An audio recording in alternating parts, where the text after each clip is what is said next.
in view when people were being mugged and did nothing. Mr. Ruto also illegally exploited public resources to mobilize the paid up masses. The phony display of support failed miserably, and the preposterous fake promises of creating and distributing millions of free chapatis to Kenyans did not quell the people's rage against this discredited and rogue leadership. It begs the question that many are asking across the country: how desperate and to what new laws will this rogue regime sink to? As the Ruto regime prepares to invade Mount Kenya, they are already there. We've been hearing them on the radio. A region with their misguided, Mount Kenya region with their misguided brand of politics, ya tutatenga tutaleta, and I heard him repeating the same words. We demand that common decency, basic courtesy and civility and decorum, terms that appear unfamiliar to Ruto and his ilk, that they should replace their vile and violent brand of politics which they recently introduced in Nairobi. We are cautioning him. Do not take thugs to the people of Mount Kenya and to any people in this great country of ours. Go to the people if you believe they have given you mandate and your mandate is still current. Go to them without having to mobilize thugs, without having to bus people to go and clap for you in a place they don't belong to. Finally, we call on citizens of Mount Kenya region to remain peaceful and patient and not to be goaded by the bad, insightful and hateful behavior of this discredited regime. We also have an issue with the Nairobi County government, which has recently declared Nairobi River Corridor with its demographic implications. We express our strong reservations on the declaration by the Nairobi City County on March 6, 2025, that proclaimed the Nairobi River Corridor as a special planning area, SPA. This will affect private properties to which people have titles. It will affect properties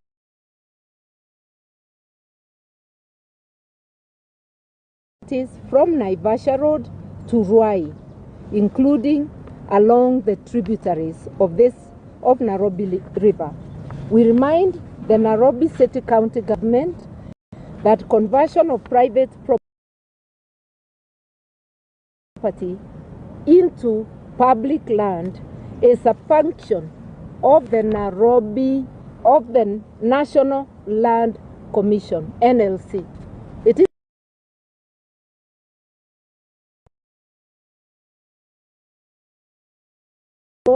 of the National Land Commission through this illegal and unconstitutional declaration.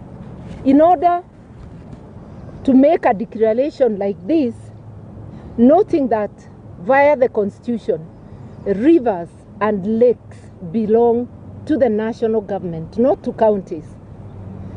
Therefore, if there is an idea to create this corridor, it must originate from the national government with a cabinet memo, with the necessary policy documents, and most importantly, there must be public participation and parliamentary approval. We categorically said that this move will change the political and demographic arrangement of Nairobi and must not be taken lightly. The People's Loyal Coalition will defend the interests of the people of Nairobi legally and politically. We thank you. Well done. Some water for Mother. So I think we can take some questions, a few questions that you might have. I'll invite, yes, We can take 3, then I'll invite His Excellency Stephen Kalonzo Musyoka to come and take this. Well, I assume the question is directed at, if it's at mother, we can still go. You can shoot, She can still answer.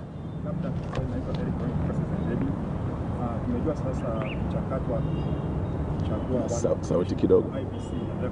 Sauti kidogo ba. Ona mwezi sitisha labda kupitia oda ya koti na ngoja mpaka siku labda chama itakuwa inafunguliwa. Uone kama labda hiyo itakuwa na kupoteza muda. Yet you have a time now to do something like that. Stop the process. I think the second one. Yes.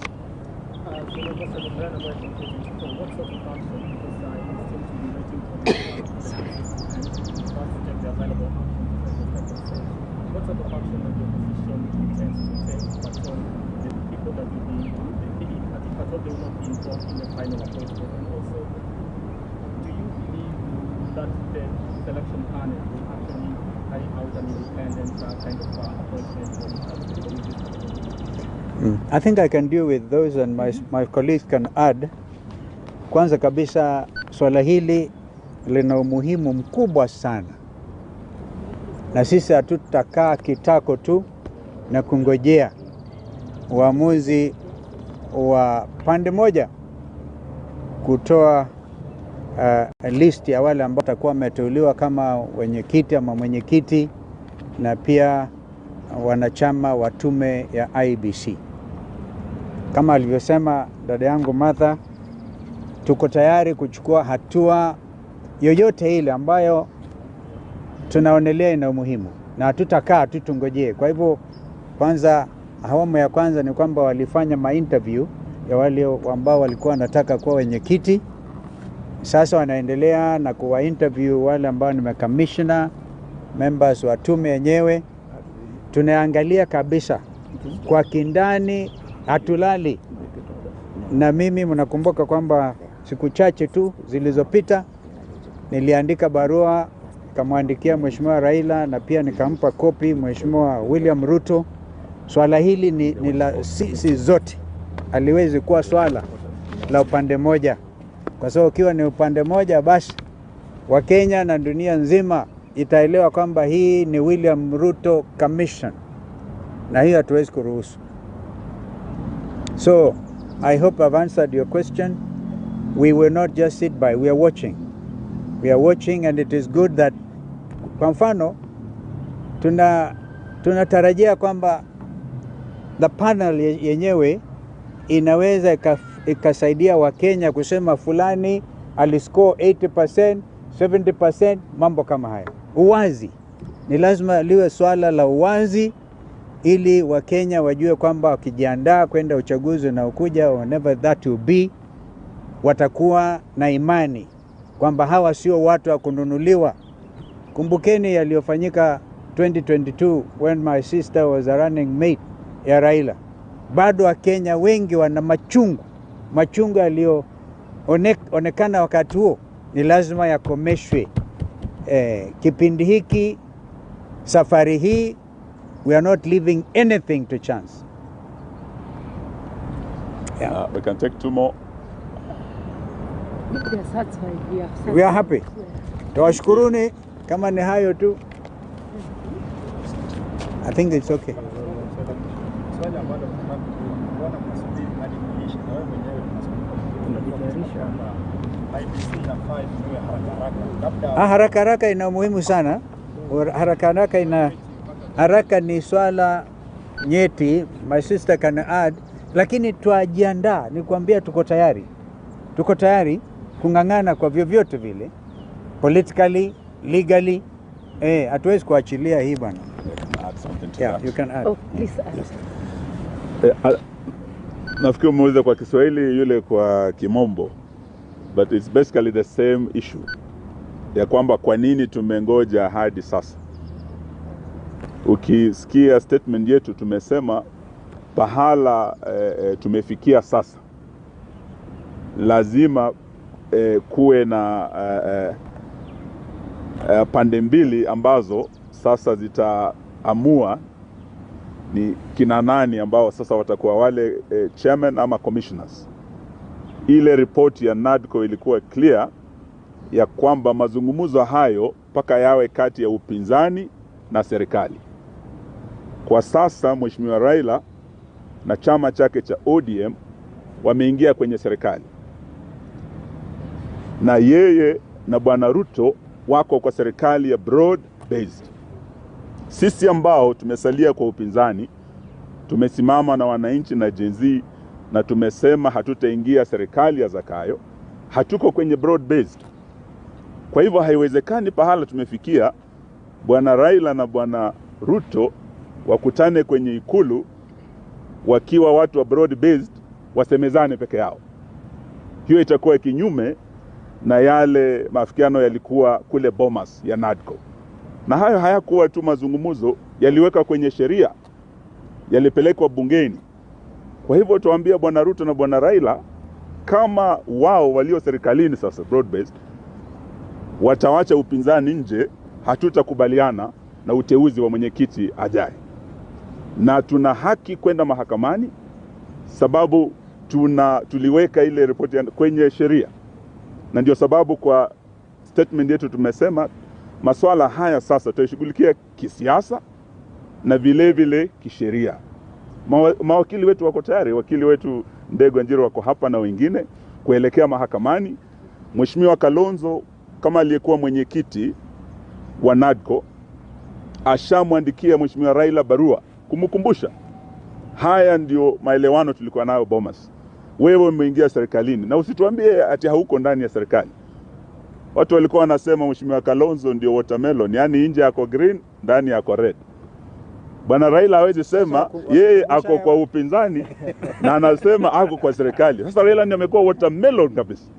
Na tumwambie haiwezekani uwe serikalini na uwe kwenye upinzani. It's as simple as that. And if there will be a violation of the principle of consultation and concurrence, which was established in a legal process called NADCO, then we'll be ready to handle the matter both politically and legally. Thank you. I just wanted to add, there is a question he said, bona tunangojea. Hapana, hatukai kitako. Iko kazi inaendelea na utakuja kuiona. Thank you. Asante. Yes. Do you have faith in the selection panel to make an independent decision? I think you have Let that. us see it first. You have to. Well, for now, whether or not we have faith is actually overtaken by events. That's why we are watching. You see, the process that we went through, for example, to get included only one name of Ambassador Kokimoli, the kind of mud we were dragged through. And we said we cannot afford to wait. Let us see the product they come up with. And you know, the principle of consultation and concurrence will apply at the level when they have forwarded the 9 names to the president. Okay? Sorry, sorry, Njiru. I might actually give him the floor. That is when the principle of consultation and concurrence will apply, because 2 names will be taken to President William Ruto for selection as the chair of IBC. Now that is where then they must consult with us. And another, is it 9 names? Yeah, 9 names will be sent to him for selection of 6 as IBC commissioners. Again, we must be involved. Umesikia kwa mfano hapa, huyu mama yetu Joy Medivo, kwa mfano, yeye uhakika hawezi akiingia huyo kama mwenyekiti kwa mfano, huyo ni Ruto. Ruto kabisa. Hatuwezi. Jameni, Wani Chebukati was good enough at the time. We can't afford it. And the country cannot afford it. And the future generations are now saying, kipindi hiki, safari hii, ni Wakenya wajikomboe. Yes, sir. So can you say the constitution of IBC now hangs in limbo? Oh, no. Yeah, that's a very quick conclusion. Yeah, Mother told you hatukai kitako. And yet we don't want to delay the process because we're also aware William Ruto may want this thing prolonged mpaka ikimaliza 2026 waseme songesha uchaguzi to 2032. It will not happen. Thank you. Asanteni sana. I think that is enough for today.